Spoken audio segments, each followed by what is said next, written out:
Muy buen día, ingeniero y compañeros. El día de hoy estaremos presentando dos temas, el cual es árboles AVL y árboles B. Sin más preámbulo, comenzamos.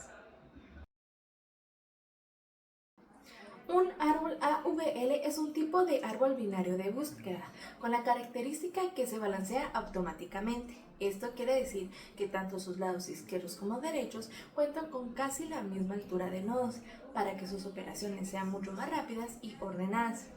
Estos fueron hechos por Aldenson, Belsky y Landis, por esa razón su nombre de AVL. Para entender mucho mejor los árboles VL, nos podemos imaginar que son una balanza. En caso que un lado pese más, quiere decir que cuenta con más altura o más nodos, lo cual hace que el árbol se desequilibre. Y para volverlo a corregir, lo que tenemos que hacer son las rotaciones, lo cual nos ayuda a ordenar nuevamente los nodos para que el árbol quede completamente balanceado. Para este tipo de árboles tenemos diferentes operaciones, las cuales se realizan mucho más rápidas y eficientes, las cuales son buscar, insertar, recorrer, eliminar. Al momento de buscar, lo realizamos igual que con un árbol binario de búsqueda. Buscamos por orden y si el dato es menor, lo buscamos dentro del lado izquierdo y si es mayor, del lado derecho. En caso de insertar un nuevo nodo, si el árbol está vacío, ese nodo toma el lugar de la raíz. En caso que el árbol no se encuentre vacío, lo que hacemos es recorrer por todo el árbol buscando el lugar más adecuado. En el caso de recorrer, lo que hacemos es recorrer por todos los nodos del árbol en orden. En el caso de eliminar, contamos con tres casos muy específicos. El primero es si no cuenta con un hijo, lo que hace es que se elimina por completamente, ya que no afecta del todo al árbol. En caso que se cuente con un hijo, lo que se hace es que se reemplaza por uno mucho más adecuado. Y en el tercer caso, en caso que tenga dos hijos, lo que hacemos es reemplazarlo por uno más adecuado. Normalmente el menor se encuentra en el subárbol derecho y el mayor en el subárbol izquierdo. Tenemos que tomar en cuenta que cada vez que eliminemos o insertemos un nuevo nodo, lo que tenemos que hacer es revisar si el árbol está balanceado. En caso de eso no ser así, lo que tenemos que hacer es rotaciones para que este se encuentre perfectamente nivelado. Se han mencionado anteriormente las rotaciones, pero para entenderlo mejor, podemos pensar que las rotaciones son movimientos que debe hacer el árbol para quedar perfectamente balanceado. Existen 4 tipos y en estos se separan en dos, las rotaciones simples y las rotaciones dobles. En el caso de las rotaciones simples existen dos, la derecha y la izquierda. En la rotación simple derecha quiere decir que los nodos se encuentran en el lado izquierdo. Entonces lo que tenemos que hacer son rotaciones del lado derecho para que este quede perfectamente nivelado. En el caso contrario de la rotación simple izquierda, tenemos nodos del lado derecho y lo debemos mover al lado izquierdo. En el caso de las rotaciones dobles, tenemos la rotación izquierda-derecha. Aquí tenemos nodos más nodos en el lado izquierdo del subárbol derecho. Por esa razón tenemos que hacer dos rotaciones para el lado izquierdo y luego el derecho. Este es el mismo tema con la doble rotación derecha-izquierda.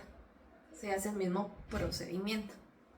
Para entender mucho mejor estas rotaciones, los dejo a cargo con mi compañero, quien les estará mostrando algunos ejemplos y ejercicios. Hola, soy Jeremy Pinto y ahora vamos a ver un poco sobre ejemplos de árboles AVL. Ya sabemos un poco de su definición, ahora vemos lo práctico. Para empezar, vamos a ver el factor de equilibrio. El factor de equilibrio quiere decir que tiene que estar balanceado o dentro de un rango de altura de los subárboles, ya sea entre -1, 0 y 1. Y esto se puede obtener haciendo una resta. La resta es la altura del subárbol lado derecho menos la altura del subárbol lado izquierdo y el resultado tiene que estar dentro del rango. Ok, entonces ahora vamos a ver el ejemplo. Tenemos nuestro ejemplo número 1. Entonces aquí vemos que tenemos nuestro árbol y vamos a irnos hasta el último nodo, número 10. Este nodo vamos a ver las alturas de sus lado izquierdo y lado derecho. En este caso comenzamos del lado derecho. La altura del subárbol lado derecho en este caso sería 0 porque no tiene, y de mismo también del lado izquierdo es 0 porque no tiene. Entonces sería 0 menos 0 es igual a 0, va dentro del rango, y vemos que tenemos 3 nodos más de la misma manera, por lo cual también serían rango 0. Subimos y tenemos el 50. El 50 tiene del lado derecho 1 y del lado izquierdo también tiene 1, entonces sería 1 menos 1, 0, lo cual también está dentro del rango. Subiendo tenemos el número 60. Ahora el 60 del lado derecho tiene altura 1 y del lado izquierdo tiene altura 2. Entonces sería 1 menos 2 sería igual a menos 1. Está dentro del rango. Y ahora subimos con el número 40. El número 40 tiene de altura del subárbol lado derecho 3 y del lado izquierdo tiene 2. Entonces sería 3 menos 2 sería 1. Entonces vemos que este árbol sí tiene el factor de equilibrio porque está balanceado entre todos los subárboles, no pasándose de menos 1, 0 y 1. Si se pasara de menos 2 o 2, entonces estaría desequilibrado. Ahora que ya sabemos cómo diferenciar cada una de las alturas, con estos dos ejemplos que les voy a colocar, ¿cuál sería equilibrado y cuál no?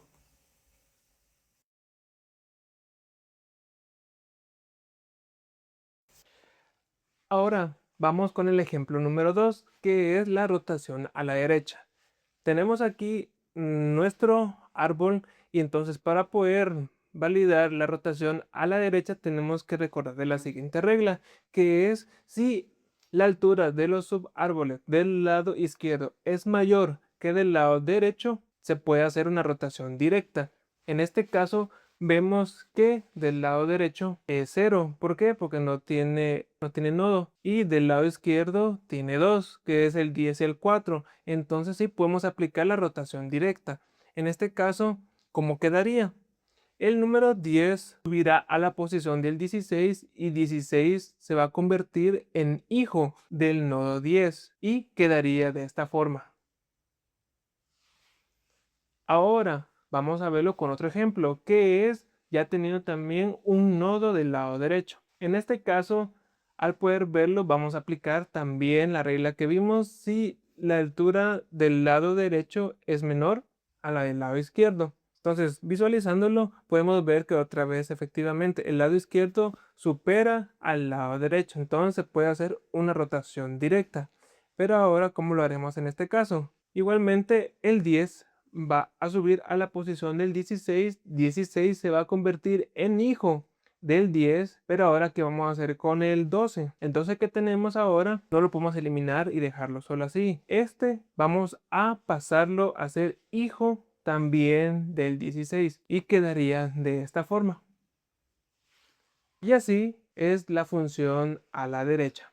Ahora, para la rotación del lado izquierdo utilizamos también una regla, la cual es si la altura del subárbol del lado derecho del nodo hijo es mayor que del lado izquierdo, se puede hacer una rotación directa.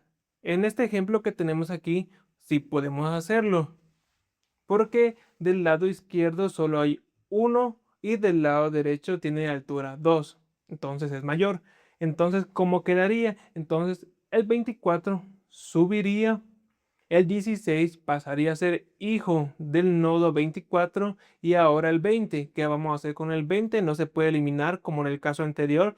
Este procede a ser hijo del nodo 16 y quedaría de esta forma.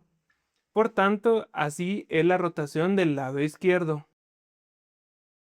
Mi nombre es Denis. Continuamos con nuestro siguiente tema, que en este caso serían los árboles B.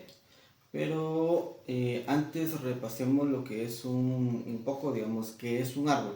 Un árbol es una estructura de datos no lineal para que se utiliza en informática para poder organizar lo que es información de una manera jerárquica Digamos, este está compuesto por varios nodos unidos entre sí. Digamos, este se conforma, por ejemplo, como es con una raíz, que es el nodo principal, que es donde sale todo el árbol. Lo que es también el nodo, que es el elemento donde se guarda toda la información y que tiene diferentes nodos. Por ejemplo, está el nodo hijo, que es el que depende de otro. Está el nodo padre, que es el que dependen los demás. Y hay uno que se llama el nodo hoja, que es aquel que no tiene ningún hijo. Como se puede ver, por ejemplo, en este ejemplo. Los árboles nos pueden ayudar para poder organizar nuestra información de una manera más eficiente. En este caso pueden ser utilizados en sistemas de archivos, en base de datos, en inteligencia artificial, en compiladores y en varias otras cosas que nos necesitan, digamos, poder organizar una gran cantidad de información de una manera muy eficiente. Los árboles nos ayudan a eso, a poder tenerlo de esa manera.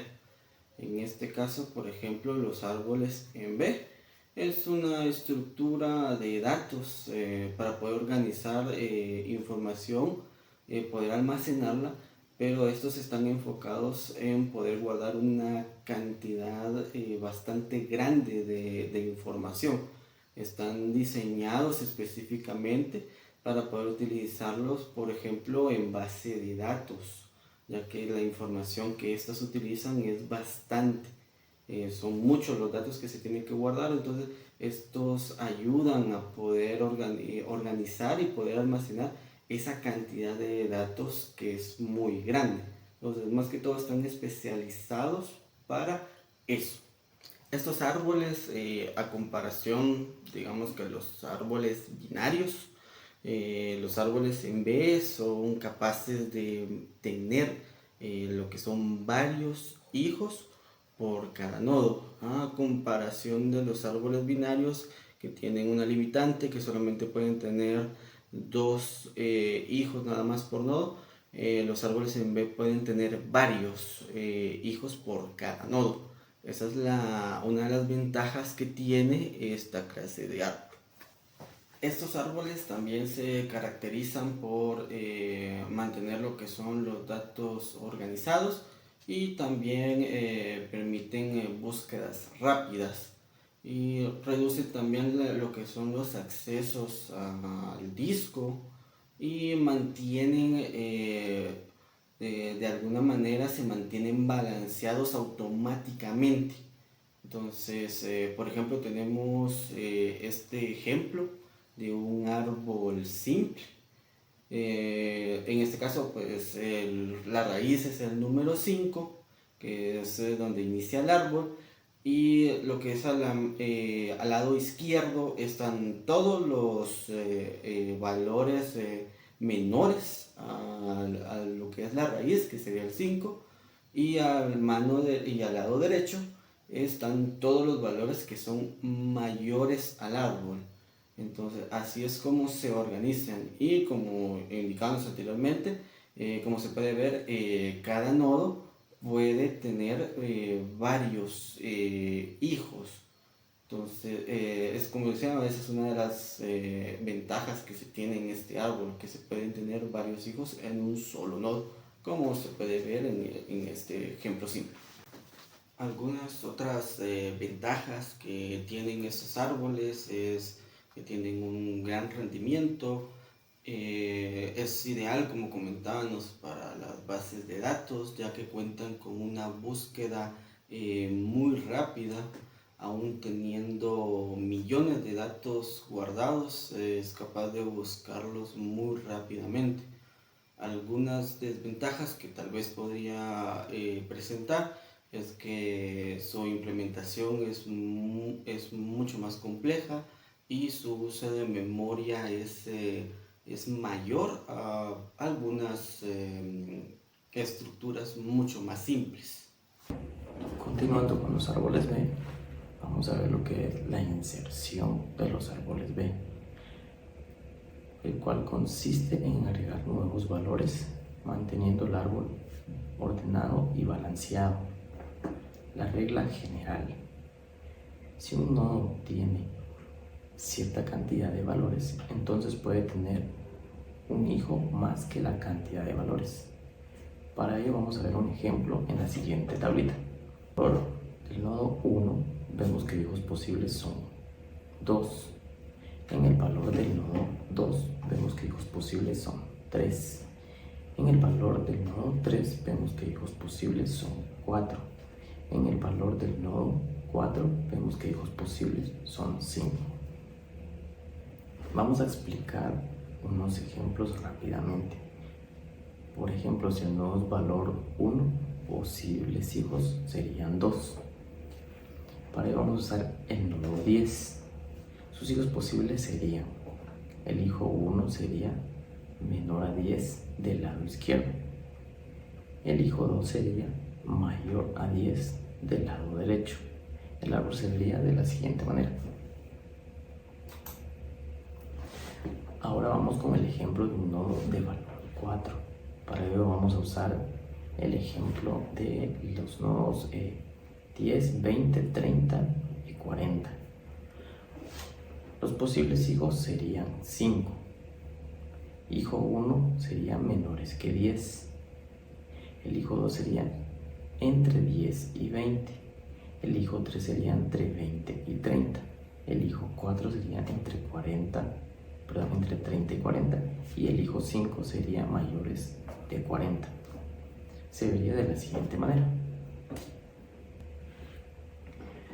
Vamos a realizar la inserción de orden 3, es decir que el máximo de nuestro nodo serían 2 valores. Por ejemplo, insertamos 10 y luego 20 y luego vamos a insertar 30. Quedaría así el valor del nodo, que es 2, 10, 20, 30, pero al insertar 30 ya superamos el máximo de nuestros nodos. Para eso vamos a dividir el nodo, en este caso sería el central, pasaría a ser el 20, el cual nos quedaría de la siguiente manera. Sería 20 en el centro, a la izquierda sería 10 y el 30 sería a la derecha, que se comprende que es menores a 20 y mayores a 20. Por ejemplo, vamos a realizar una búsqueda. En este caso, con el ejemplo anterior, vamos a realizar la búsqueda del valor 30. Ok. Funcionaría de la siguiente manera. 30 es mayor a 20, el cual nos diría que al lado derecho estarían los que son mayor a 20 y encontraríamos fácilmente el valor 30. La búsqueda consiste en comparar el valor y decidir qué rama o camino vamos a seguir. ¿Dónde se aplican los árboles? Los árboles B se aplican en las bases de datos como MySQL, PostgreSQL, los cuales utilizan árboles B para crear índices y encontrar información rápidamente, sin recorrer todos los registros. Ejemplo, tenemos una base de datos con 1.000.000 de IDs y queremos encontrar el ID 900.000. No iríamos recorriendo uno a uno, ya que sería demasiado lento, sino que para eso utilizamos los árboles B, el cual nos crearía un índice. El índice en este ejemplo sería el ID 750.000 y al lado izquierdo tendríamos los ID menores y al lado derecho los ID mayores. Al crear el índice sabemos que debe ir a la derecha para encontrar lo antes posible el ID de 900.000 y no ir recorriendo uno por uno. En conclusión, los árboles B son importantes porque mantienen los datos ordenados y balanceados, permiten búsquedas rápidas y eficientes. Personalmente entiendo que el árbol B funciona parecido a un índice de un libro porque nos ayuda a encontrar la información rápidamente sin revisar página por página. Gracias.